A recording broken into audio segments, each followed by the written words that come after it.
Muy buenas, saludos cordiales en Cristo y María. El cardenal Humes escribe a los obispos una carta de, entre comillas, apoyo para prepararlos para recibir la exhortación del sínodo post-amazónico. Hemos conseguido esta carta, que era confidencial, insistía Humes que era confidencial, que por favor, que la prensa no se enterara, pero Aldo Maria Valli, un periodista italiano, la ha publicado y nosotros la vamos a leer para todos ustedes. El cardenal Humes fue el orador general del sínodo y envía una carta confidencial a todos los obispos del mundo. La hipótesis de que la exhortación también puede, dice Aldo Maria Valli, en todo o en parte no gustar o estar en desacuerdo con un obispo, no se tiene en cuenta. O sea, que a los obispos les guste o no les guste, les trae al fresco. La tienen que apoyar sí o sí. De hecho, con un lenguaje curial elaborado se dice que la intención de las sugerencias proporcionadas es la de apoyar discretamente a ella como ordinaria en comunión con el Papa Francisco. En resumen, señor obispo, sepa que no tiene otra opción. Si no le gusta la exhortación, significa que no está en comunión con el Papa. Esta es la Iglesia del nuevo paradigma, que presumen de democrática, de mucha democracia, pero en el fondo es una tiranía. Dice así la carta: Su Eminencia, Excelencia Reverendísima, el Santo Padre está preparando una nueva exhortación apostólica que presenta los nuevos caminos para la Iglesia y para una ecología integral. Ya saben ustedes la obsesión por la supuesta ecología, pero que es una falsa ecología. Elaborado bajo la guía del Espíritu Santo durante el Sínodo para el Amazonas en octubre del año pasado. Aquí pues tendríamos que preguntarnos, ¿seguro que está hecho bajo la inspiración del Espíritu Santo? ¿No estará hecha más bien bajo la inspiración de la diosa Madre Tierra, de la Pachamama, a la que tanto adoran últimamente en el Vaticano, como hemos visto incluso en la Navidad, en el concierto de Navidad, que estaban todos encantados, conectándose espiritualmente con la Madre Tierra, como decía la niña esa, y todos con los brazos en cruz? El borrador se encuentra actualmente en revisión y corrección y se traducirá más adelante. El Papa Francisco espera poder promulgarlo a fines de este mes o a principios de febrero.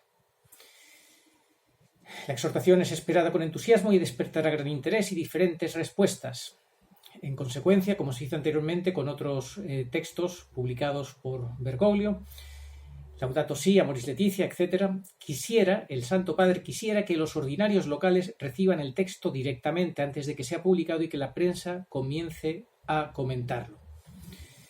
Da una serie de pautas y dice después: el propósito no es publicitar ni llamar la atención, más bien se trata de apoyar discretamente a ella como ordinaria en comunión con el Papa Francisco, mientras se prepara para recibir la exhortación y transmitirla al pueblo de Dios en su jurisdicción. Como digo, carta a los obispos del mundo entero. Como resultado, las sugerencias se pueden utilizar con la mayor libertad en la medida en que parezcan útiles. Bueno, ya les puedo contar que me han contado que hay algún obispo que se está presentando delante de sus sacerdotes con el mismo pectoral de Bergoglio. Ese que es un pectoral que no parece un pastor, pero no es un pastor, sino que es otra cosa, una cosa esotérica. Pues se presenta con eso y de alguna forma intimida a sus sacerdotes para que estén totalmente en comunión con Bergoglio, que no pongan en entredicho nada, absolutamente nada de lo que está pasando, ni esta exhortación que se nos viene, nada, absolutamente. Los quiere todos en firmes, como sin rechistar. Seguimos. Una forma útil de prepararse sería leer algunos de los documentos anteriores, etcétera. Cuando se acerque el día de la promulgación, recibirá la exhortación por correo electrónico bajo embargo, confidencialmente. El mismo día habrá un evento de celebración y comunicación en el Salón Sinodal, donde el trabajo tuvo lugar en octubre. Celebración y comunicación. Bueno, están como muy exultantes. Para ellos esta exhortación es muy importante. Quieren que haya un antes y un después de este sínodo del Amazonas y de esta exhortación. También podría comenzar a planificar una conferencia de prensa u otro evento tan pronto como sea posible luego de la promulgación de la exhortación. Por ejemplo, puede ser apropiado para usted presentar la exhortación junto con un representante indígena.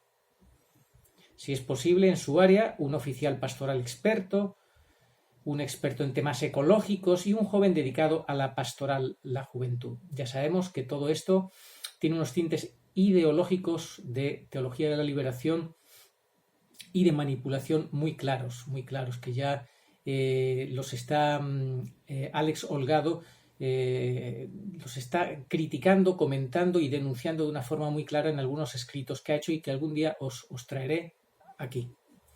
Mantenga esta carta confidencial, compártala solo con aquellos directamente involucrados en la preparación diocesana para la publicación de la exhortación, no con otros ni con los medios de comunicación. Respete estas pautas cuidadosamente. Y termina, porque no os lo leo todo, con la esperanza de que esta carta sea útil, unámonos en oración sincera al Padre Nuestro de cada misericordia para bendecir al Papa Francisco y a todos los obispos en la promulgación de la exhortación y colocar al pueblo de Dios en la Amazonía y en todo el mundo para recibirlo con fe, esperanza, inteligencia y eficacia, sinceramente suo in Cristo. O sea, con fe, esperanza, inteligencia y eficacia. La caridad no aparece. Fe, esperanza, inteligencia, eficacia. La caridad no es necesaria y ya sabemos, como dice la palabra de Dios, que sin caridad nada somos, nada valemos. Así que esta carta tampoco vale mucho, por lo que se ve. Firma eso Cardenal Claudio Humes, OFM, Relator General del Sínodo, presidente de la Red Eclesial Panamazónica, REPAM. Os dejo el link por si la queréis leer. Reacciones en Holanda. En Holanda salta un obispo que es muy duro y muy claro, no se corta un pelo. Escuchen lo que dice. Tapadera, engaño a los fieles y burla a la fe. El obispo que enfrenta a Bergoglio. Un obispo holandés pide al Papa que destruya el documento final del sínodo sobre la Amazonía. O sea, le pide al destructor que destruya lo que es la herramienta de su destrucción. Rob Mutsaers ha afirmado que el sínodo fue una tapadera para tratar el tema de los viri probati y las mujeres diaconisas. O sea, una excusa, este sínodo es una excusa para poder ordenar a los hombres casados como sacerdotes y para poder también a las mujeres ordenarlas como diaconisas. La caja de Pandora está abierta, dice el obispo holandés, y habrá implicaciones para toda la Iglesia, comenzando por los obispos alemanes, que son los más revoltosos y los que tienen más ganas de guerra. El sínodo del Amazonas fue, insisto, una burla a la fe, una cubierta, una excusa para abolir el celibato. Las palabras clave en el documento final del sínodo de la Amazonía no son la Pachamama, sino sacerdotes casados, diaconisas y rito amazónico, dijo el obispo auxiliar de Den Bosch, Robert Mutsaers, de los Países Bajos, a iljournale.it, y os dejamos el link por si la queréis ver por vosotros mismos. Esperamos que el Papa Francisco, insiste este obispo holandés, destruya el documento final del sínodo en el Amazonas, pero hay pocas probabilidades de que lo haga. Realmente todos sabemos que las posibilidades son nulas, pero aunque hay que clamar en el desierto, pues eso, hay que clamar, hay que decirlo aunque sepamos que es para nada, por lo menos para que la gente se entere. Así lo ha afirmado Rob Mutsaers, obispo auxiliar de Hertogenbosch, Países Bajos, en una entrevista con el Journal en la que ha criticado fuertemente el sínodo de la Amazonía. Considera que este no fue más que un engaño a los fieles y que representó una burla de la fe. También un sacerdote, leyendo esta noticia, me ha comunicado, a mí me ha dicho, todavía hay valientes que no buscan puestos en esta iglesia que premia a los relativistas. Los relativistas son aquellos que no tienen fe, que se dejan llevar por la dictadura del relativismo que ya denunció en su día el Papa Benedicto cuando insistió constantemente que el gran mal de nuestra época era la dictadura del relativismo. Pues bien, este sacerdote me dice que menos mal que todavía hay algunos que no se dejan, que no se pliegan a este relativismo, porque sabemos perfectamente que esta iglesia, el nuevo paradigma, previa a este tipo de personas, a los que se dejan arrastrar por el indiferentismo religioso, por el relativismo y, en definitiva, por la falta de fe y la traición a la iglesia de Jesucristo. Otra noticia, un punto de inflexión verdaderamente revolucionario, es, como así lo ha dicho una publicación española de la que os dejaré el link. Dice así: Francesca Di Giovanni, la primera mujer que tendrá autoridad sobre los obispos. Su puesto es una estructura del gobierno central de la Iglesia Universal al servicio directo e inmediato del Papa. La Secretaría de Estado existe para realizar la voluntad del pontífice y en esta estructura, hasta ahora integrada en los niveles más altos solo por sacerdotes, desde hoy hay un laico, de hecho una laica. Nunca antes había sucedido. Reacciones ante esta noticia. Alguien me comenta, me dice, el problema evidentemente no es que sea mujer ni que sea laica. El problema es la persona. ¿A quién ha puesto ahí? Y si la ha nombrado es porque será una dócil destructora, porque va a ser la mano derecha de Bergoglio. Va a tener línea directa con él y seguirá sus órdenes. Y, por lo que sabemos, me dice esta persona, es una feminista y pro-inmigración desaforada. Y ha trabajado en la ONU y en la Unión Europea. Es decir, lo tiene todo para servir dócilmente a la Agenda 2030 de la ONU, que, al fin y al cabo, es para lo que está Francisco Bergoglio ahí puesto. Y para lo que ha puesto esta señora, obviamente, para que siga sus dictados en este sentido. Y una última noticia, los responsables de los jardines de Castel Gandolfo arrancan las cepas de Benedicto por unos normales trabajos de manutención, dicen como excusa. ¿Recuerdan la parábola de nuestro Señor Jesucristo en la que los arrendatarios malos querían quitarle la viña al dueño? Pues parece que esto es lo que está pasando actualmente. Benedicto se queda sin viñedo.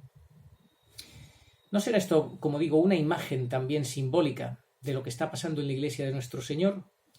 La encantadora viña, en un rincón del jardín, en el Palacio Papal de Verano de Castel Gandolfo, en la que Benedicto XVI gozaba estar, ha sido arrancada durante las últimas semanas. Nadie en el Vaticano quiere hablar sobre eso, escribe el 15 de enero el sitio web ilmessaggero.it, llamando a la viña uno de los lugares más simbólicos del pontificado anterior. Se presume que el espacio de casi 1000 metros cuadrados será convertido en un camino. Las vides fueron donadas a Benedicto XVI por Coldiretti, una asociación agrícola cultural italiana. Benedicto quiso que fueran plantadas cerca de la estatua del Buen Pastor, para resaltar su significación simbólica. Ahora, la viña fue destruida frente al rostro del pastor. No sé qué pensarán ustedes, pero desde luego es muy simbólico. Frente a Benedicto, que todavía no ha muerto, que está en el mismo Vaticano, recluido, eso sí, amordazado bastante. De hecho, ese libro que se acaba de publicar en contra de la ordenación de sacerdotes casados a favor del celibato eclesiástico con el cardenal Sara, que el cardenal Sara tuvo que, de una forma muy disimulada, con mucho cuidado, según declaran, conseguir su colaboración, pues bueno, pues frente a Benedicto, la viña es destruida frente al rostro del pastor. De una manera simbólica y de una manera real parece que estamos asistiendo a eso. Con todo lo que ya les hemos contado, les seguiremos contando y está pasando frente a todos nosotros. Oración a Nuestra Señora de todos los pueblos. Señor Jesucristo, Hijo del Padre, manda ahora tu Espíritu sobre la tierra. Haz que el Espíritu Santo habite en el corazón de todos los pueblos, para que sean preservados de la corrupción, de las calamidades y de la guerra. Que la Señora de todos los pueblos, que un día era María, sea nuestra abogada. Amén. Oh María, sin pecado concebida, rogad por nosotros que recurrimos a vos. Amén.